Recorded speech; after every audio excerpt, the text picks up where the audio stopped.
Le jour où tu vas comprendre les secrets qui est derrière les pauvres, les orphelins, les veuves, les démunis, les sans-abri, ta vie sur terre va changer. Même après ta mort, cela aura de l'impact. Malheureusement, ce sont les païens qui comprennent très bien ces choses que les chrétiens, que ceux-là qui se disent enfants de Dieu. Vous devez comprendre une vérité. Dieu est Dieu pour tout le monde. Mais Dieu n'est pas Père pour tout le monde. Lorsque vous lisez le livre de Matthieu chapitre 5, verset 45, écoutez ce que la Bible dit. Afin que vous soyez fils de votre Père qui est dans les cieux, car il fait lever son soleil sur les méchants et sur les bons, et il fait pleuvoir sur les justes et les injustes. Dieu fait tomber sa pluie, même pour les bons, même pour les méchants. Dieu fait sortir son soleil pour les justes et les injustes.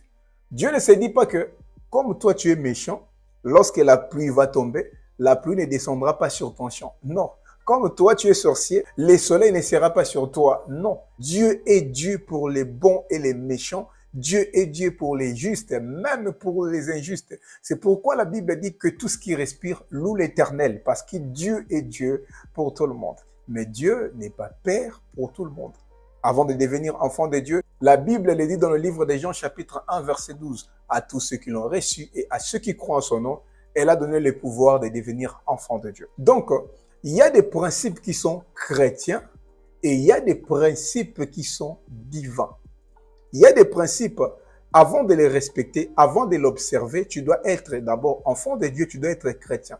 Et si tu les fais dans ta vie chrétienne, il y a beaucoup de choses qui vont changer et tu auras aussi ta récompense. Mais il y a des principes qui sont divins.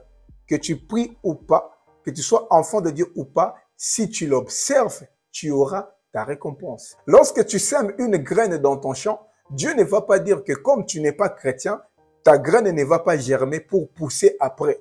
Non, comme toi tu pries, voilà, ta graine va germer et tu auras beaucoup de récoltes. Non, que tu sois chrétien ou païen, lorsque tu sèmes ta graine, la pluie de Dieu va descendre sur ça et tu vas récolter les fruits de ton travail, que tu sois chrétien ou pas. La Bible dit le précieux trésor de l'homme, c'est son travail. Dans cet homme-là, il y a tout le monde, chrétien ou païen. Lorsque tu travailles, le travail sera un précieux trésor pour toi. Même si tu es païen, lorsque tu travailles, tu vas très bien manger parce que c'est les principes divins. Il y a des principes qui sont chrétiens. Par exemple, pour aller au Père, la Bible dit Jésus est l'unique moyen par lequel on peut aller vers le Père. Nul ne peut aller au Père sans passer par Jésus. Il y a la Sainte Seine, par exemple. Avant de passer à la table du Seigneur, tu dois être enfant de Dieu. Si tu manges la Sainte Seine indignement, tu peux être même coupable des morts. Il y a aussi les baptêmes. Pour avoir les baptêmes, tu dois croire en Jésus comme Seigneur et Sauveur. C'est alors que tu peux avoir les baptêmes. Mais aussi, bien aimé, il y a des principes qui sont divins. Nous allons voir Ésaïe chapitre 58, verset 7. Partage ton pain avec celui qui a faim et fais entrer dans ta maison les malheureux sans asile. Si tu vois un homme nu, couvre-le et ne te détourne pas de ton semblable. Ça, c'est un principe divin. Et lorsque toi, tu l'observes, que tu sois païen ou chrétien, tu auras ta récompense. Dieu est Dieu pour tout le monde. C'est la raison pour laquelle il y a parfois beaucoup de païens qui ne connaissent même pas Dieu, qui ne prient pas. Ils comprennent ces versets. Lorsque tu regardes les riches de ce monde, tous les riches de ce monde, tous les hommes influents de ce monde, toutes les stars que tu connais, essaye de vérifier, tu verras. Ils ont des organisations où ils aident les pauvres. Ils ont des orphelinats. Ils aident les orphelins. Ils aident les démunis. Ils aident les veuves. Parfois, les chrétiens ne les font pas. Lorsque tu regardes la loi que Dieu avait donnée à Moïse, parmi ses préceptes, vous allez voir, il y avait des lois réservées uniquement pour les pauvres. Nous allons les voir. Lorsque vous lisez Lévitique, chapitre 19, verset 9, écoute ce que la Bible dit. Quand vous ferez la moisson dans votre pays, tu laisseras un coin de ton champ sans les moissonner. Et tu ne ramasseras pas ce qui reste à glaner. Tu ne cueilleras pas non plus des grappes restées dans ta vigne. Et tu ramasseras pas les grains qui en seront tombés. Tu abandonneras cela aux pauvres et à l'étranger. Je suis l'Éternel, votre Dieu. Parmi les lois que Dieu a données à Moïse, il y avait des lois uniquement pour les pauvres. Dieu leur dit, lorsque vous moissonnez dans votre champ, vous devez laisser un coin où vous n'allez pas moissonner. Vous devez laisser une partie de votre vigne que vous devez laisser aux pauvres et à l'étranger. Je suis l'Éternel, votre Dieu. C'était une obligation. Donc, dans ton champ, tu dois laisser une partie pour les pauvres. Lorsque vous prenez aussi Deutéronome, chapitre 24, verset 19. Écoute, quand tu moissonneras ton champ et que tu auras oublié une gerbe dans les champs, tu ne retourneras point la prendre, car elle sera pour l'étranger, pour l'orphelin et pour la veuve, afin que l'Éternel, ton Dieu, te bénisse dans tous les travaux de tes mains. Une autre loi, lorsque tu oublies ta gerbe dans ton champ, il ne faut pas retourner pour la prendre. Tu dois laisser ça à l'orphelin, à la veuve, et l'Éternel, ton Dieu, te bénira.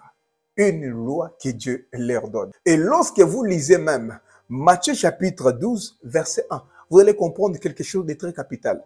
Écoute ce que la Bible dit. En ces temps-là, Jésus traversa des champs de blé, un jour de sabbat. Ses disciples qui avaient faim se mirent à arracher des épis et à manger.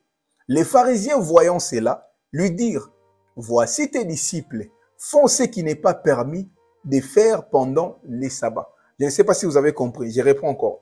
En ces jours-là, Jésus traversa des champs de blé, un jour de sabbat. Ses disciples qui avaient faim se mirent à arracher des épis et à manger.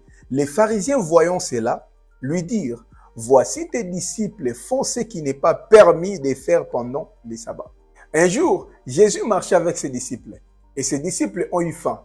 Ils ont commencé à manger les blés dans un champ d'un inconnu. Alors, lorsque les pharisiens ont vu cet acte, ils ont été indignés. Ils demandent à Jésus, « Mais pourquoi tes disciples font ce qui n'est pas permis de faire pendant les sabbats ?» Donc, si les pharisiens étaient indignés, ce n'était pas par rapport à l'acte, mais c'était par rapport au jour du sabbat. En Israël, c'était une loi. Lorsque un pauvre a faim, il peut venir dans ton champ, il mange jusqu'à se rassasier. La condition était que de ne pas partir avec à la maison. Mais si tu as faim, tu peux trouver les champs d'un inconnu, tu manges jusqu'à te rassasier et après, tu rentres dans ta maison. C'est ce que les disciples de Jésus ont fait parce que c'était une loi. Lorsque tu as faim, tu peux entrer dans n'importe quel champ, tu manges jusqu'à te rassasier, après, tu rentres. Seulement, ils ne pouvaient pas le faire les jours du sabbat. C'est pourquoi les pharisiens étaient indignés. Lorsque vous observez toutes ces lois, vous allez voir comment Dieu réglementait même les lois d'asile. Il leur parlait comment ils devaient traiter un étranger qui débarquait dans leur pays. Il a réglementé les lois sur les pauvres.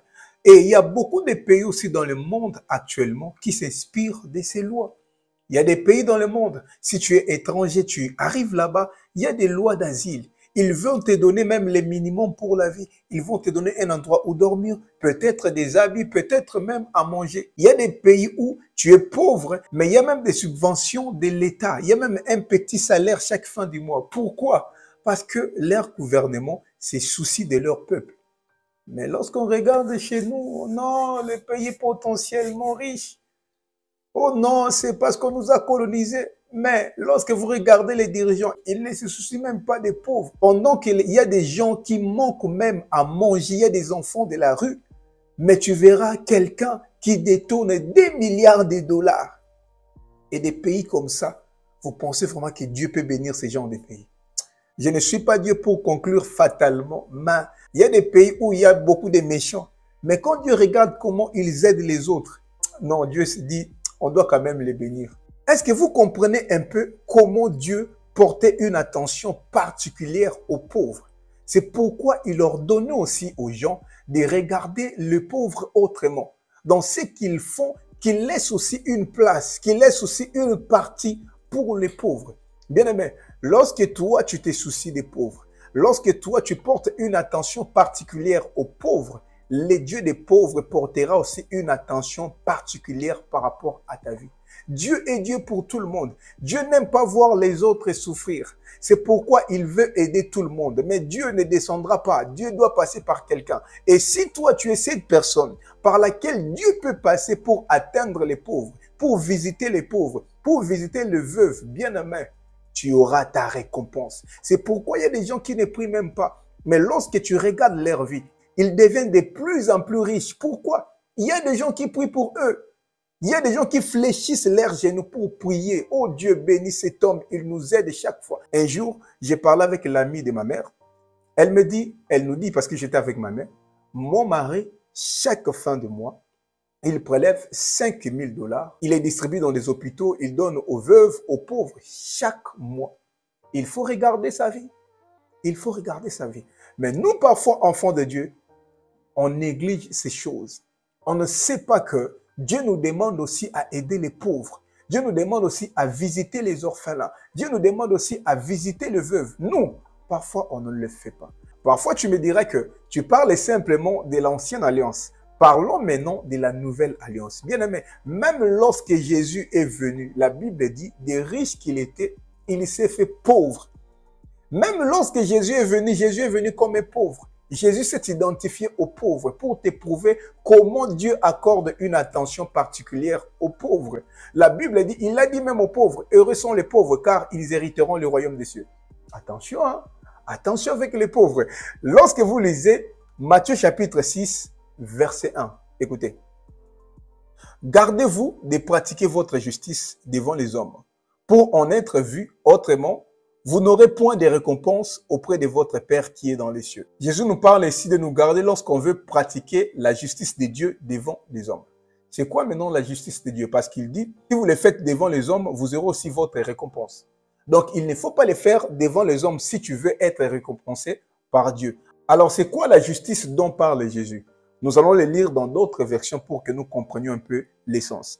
Lorsque vous lisez la version Parole de vie, toujours Matthieu chapitre 6, verset 1, écoute ce que la version Parole de vie dit. Attention, lorsque vous faites ce que la loi de Dieu demande, ne le faites pas devant tout le monde pour que les gens vous regardent. Sinon, votre Père qui est dans les cieux ne vous donnera pas de récompenses. Ici, on parle de la loi de Dieu. On parle de ce que la loi de Dieu demande. Lui, second, parle de la justice, alors que la parole de vie parle de ce que la loi de Dieu demande. Lorsque vous lisez la Bible expliquée dit ceci. Gardez-vous d'accomplir vos devoirs religieux en public pour que tout le monde vous remarque. Sinon, vous ne recevrez pas des récompenses de votre Père qui est dans les cieux. Bible expliquée parle des devoirs religieux, parole de vie parle de ce que la loi de Dieu demande et la version Louis II parle de la justice. Et nous allons maintenant comprendre c'est quoi ce que la loi de Dieu demande, c'est quoi les devoirs religieux dont parle Jésus ici. Ce n'est pas un apôtre qui parle, c'est Jésus lui-même qui parle. Le verset 2, il dit, « Lors donc que tu fais le monde, ne sonne pas de la trompette devant toi, comme font les hypocrites dans les synagogues et dans les rues, afin d'être glorifiés par les hommes. Je vous l'ai dit, en vérité, ils reçoivent leurs récompenses. » Jésus leur a parlé de trois choses. Il parle, des au monde. Deuxièmement, dans le verset 5, il leur parle, il dit, lorsque vous priez, ne soyez pas comme les hypocrites qui aiment à prier debout dans les synagogues et au coin des rues pour être vus des hommes. Je vous dis, en vérité, ils reçoivent leurs récompenses. Il parle encore de la troisième chose dans le verset 16. Il dit, lorsque vous gênez, ne prenez pas un air triste comme les hypocrites qui se rendent le visage tout défait pour montrer aux hommes qu'ils jeûnent. Je vous dis, en vérité, ils reçoivent leur récompense. Jésus a parlé à ses disciples des trois lois de Dieu qu'ils doivent obéir. La première loi, il leur parle des aumônes, il leur parle de la prière et il leur parle du jeûne. Mais bien aimé, lorsque nous, on veut pratiquer la justice de Dieu, lorsque nous voulons pratiquer ce que Dieu nous demande, nous prions beaucoup, les chrétiens prient beaucoup, nous jeûnons beaucoup, mais le monde, nous négligeons. Jésus parle de trois choses, l'aumône, la prière et le jeûne. Nous prions beaucoup, nous jeûnons beaucoup, mais l'aumône, nous négligeons. Si tu vois dans une liste, on commence à placer une chose en premier lieu, c'est que cette chose-là peut être plus importante que les autres. Parce que lorsqu'on parle des fruits de l'esprit, on dit les fruits de l'esprit sont l'amour, la paix, la joie. Pourquoi on commence par l'amour? Parce que l'amour est plus important que tous les fruits de l'esprit. Tu peux tout avoir, Mais si tu n'as pas l'amour, tu ne verras même pas Dieu. Donc, on peut en déduire aussi que ce n'est pas en vain que Jésus a commencé par parler de l'aumône. L'aumône s'avère plus important que le reste. Mais nous, on prie, nous, on jeûne, mais on ne fait pas l'aumône. Je vais vous prouver que l'aumône est très important. Parce qu'au dernier jour, Dieu ne parlera pas de la prière. Dieu ne parlera pas du jeûne, mais Dieu parlera même des aumônes. Ok, lisons la Bible. Matthieu chapitre 25, verset 34. Écoutez. Alors le roi dira à ceux-là qui seront à sa droite, venez, vous tous qui êtes bénis de mon Père, vous êtes bénis de mon Père.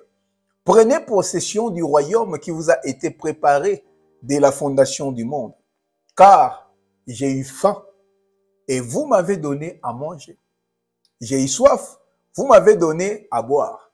J'étais étranger, vous m'avez recueilli. J'étais nu et vous m'avez vêtu. J'étais malade et vous m'avez visité. J'étais en prison et vous m'avez venu et vous êtes venu vers moi. J'étais nu et vous m'avez vêtu. J'étais malade et vous m'avez visité. Les justes lui répondront, mais Seigneur, quand avons-nous vu avoir faim et t'avons-nous donné à manger? Ou avoir soif et t'avons-nous donné à boire? Quand avons-nous vu étranger et t'avons-nous recueilli? Ou nu et t'avons-nous vêtu? Quand avons-nous vu malade ou en prison et sommes-nous allés vers toi? Et le roi leur répondra, je vous le dis en vérité, toutes les fois que vous avez fait ces choses à l'un de ces plus petits de mes frères, c'est à moi que vous l'avez fait. Jésus continue et il dit, ensuite, il dira à ceux qui seront à sa droite, retirez-vous de moi, maudits, allez dans le feu éternel qui a été préparé pour les diables et pour ses anges. Car j'ai eu faim et vous ne m'avez pas donné à manger. J'ai eu soif et vous ne m'avez pas donné à boire. J'étais étranger et vous ne m'avez pas recueilli. J'étais nu et vous ne m'avez pas vêtu. J'étais malade et en prison et vous ne m'avez pas visité. Ils répondront aussi, Seigneur, quand avons-nous vu ayant faim ou ayant soif ou étranger ou nu ou malade ou en prison et ne t'avons-nous pas assisté? Et il leur répondra, je vous le dis en vérité, toutes les fois que vous n'avez pas fait ces choses à l'un de ces plus petits, c'est à moi que vous ne l'avez pas fait. Et ceux-là et ceux-ci iront au châtiment éternel, mais les justes à la vie éternelle. Et bien aimé, on comprend très clairement, à chaque fois lorsque tu visites ceux-là qui sont en prison, tu visites les seigneurs. À chaque fois, lorsque tu aides les pauvres, tu aides les orphelins, les démunis, ceux-là qui n'ont pas des habits, ceux-là qui n'ont pas à manger. Ce ne sont pas eux que tu visites, mais tu visites les seigneurs. La parole est très claire. Bien aimé, il y a des gens qui souffrent. Il y a des gens qui ont besoin même des minimums. Il y a des enfants orphelins qui veulent aussi étudier. Ils prient chaque jour, Dieu aide-nous.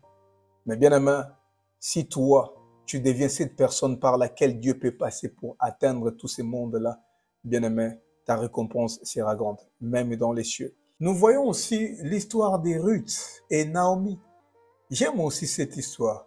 Lorsque vous lisez le livre de Ruth, chapitre 2, verset 2, la Bible dit, Ruth, la Moabite, dit à Naomi, « Laisse-moi, je t'ai pris, aller glaner des épis dans les champs de celui aux yeux duquel je trouverai grâce. » Elle lui répondit, « Va, ma fille. » Naomi et Ruth passaient par des moments très difficiles.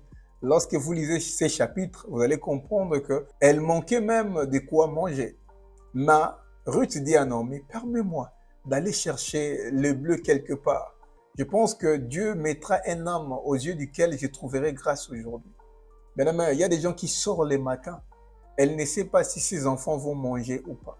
Même avant de sortir, elle prie. Elle recommande sa journée entre les mains du Seigneur. Adonai, place quelqu'un sur mon chemin qui me donnera même les minimums pour que mes enfants mangent. Il y a des gens qui sont dans les prisons. Parfois, ils ne demandent pas beaucoup de choses, peut-être les minimums. Il y a des gens qui sont dans des hôpitaux. Toi, enfant de Dieu, tu dois aussi prier pour ce genre de personnes, les réconforter, leur parler du Seigneur, leur dire même des mots qui vont les réconforter. Parfois, leur rendre simplement visite. On voit Naomi, elle est désespérée. Elle ne sait pas si elle trouvera quelqu'un qui va l'aider. Mais elle dit, je pense que Dieu mettra un homme aux yeux duquel je trouverai grâce aujourd'hui. Lorsque vous lisez tous ces chapitres, donc Ruth chapitre 2, vous allez voir lorsque Ruth est sortie, Dieu a fait grâce. Elle est tombée sur un champ d'un homme nommé Boaz. Il n'était pas là.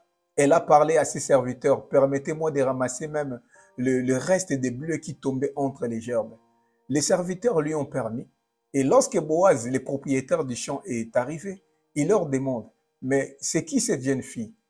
On lui a expliqué, non, voilà, c'est Ruth, elle est venue avec Naomi, elle passe par des moments difficiles. Elle nous a demandé de lui permettre de ramasser même le bleu qui tombait entre les gerbes. Boaz a eu compassion d'elle.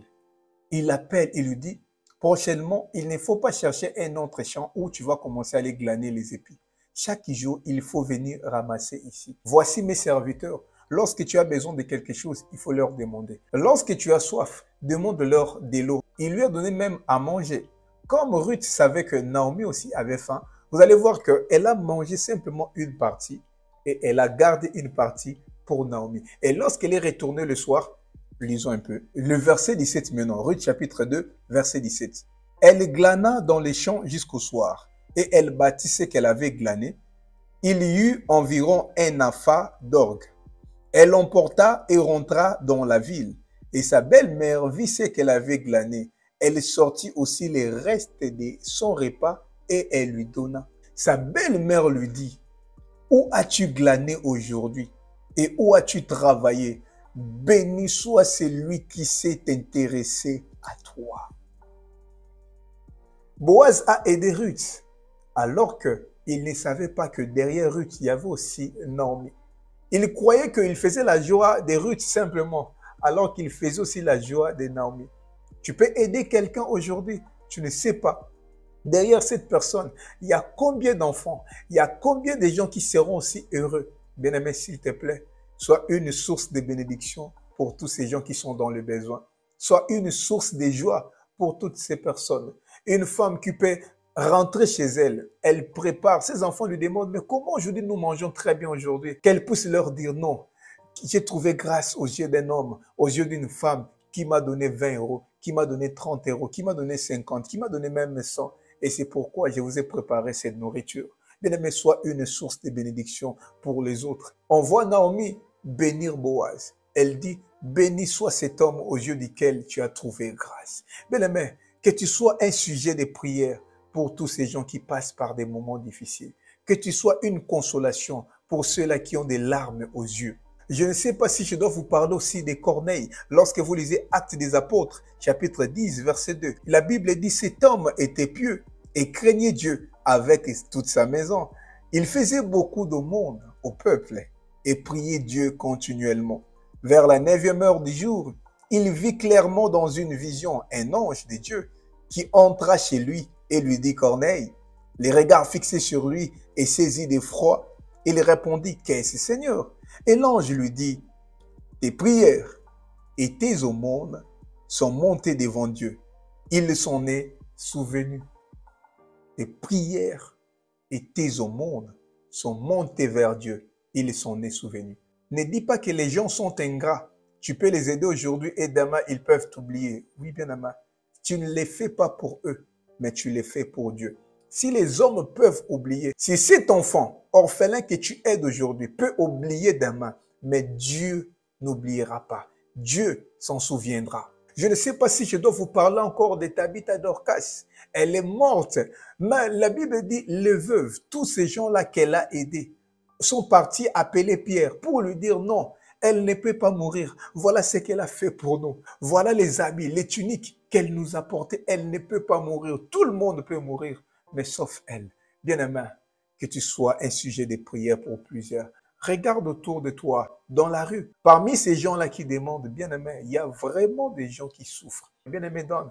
Ne regarde pas que moi, je suis africain, lui, il est asiatique. Non, voilà, moi, je ne peux pas aider un asiatique. Non, bien-aimé, il y a des asiatiques qui sont vraiment dans les problèmes.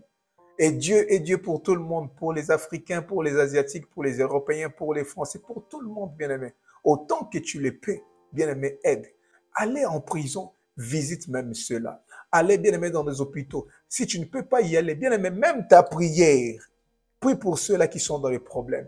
Prie pour les innocents qui sont dans les prisons. Prie pour ceux-là qui ont des maladies incurables. Bien-aimé, la main de Dieu sera sur toi. C'est à cela que notre Père nous appelle. Partage ces messages. Je pense que quelqu'un a besoin d'entendre ces messages. Chrétien ou pas, partage-les. Même sur ton WhatsApp, partage à tout le monde. Grâce à nous, surtout nous qui prions, surtout nous qui connaissons Dieu, surtout nous qui sommes enfants de Dieu bien-aimé, on doit participer d'une manière ou d'une autre pour aider les pauvres, pour aider tous ceux-là qui sont dans les besoins. Que Dieu vous bénisse et on se voit à la prochaine vidéo.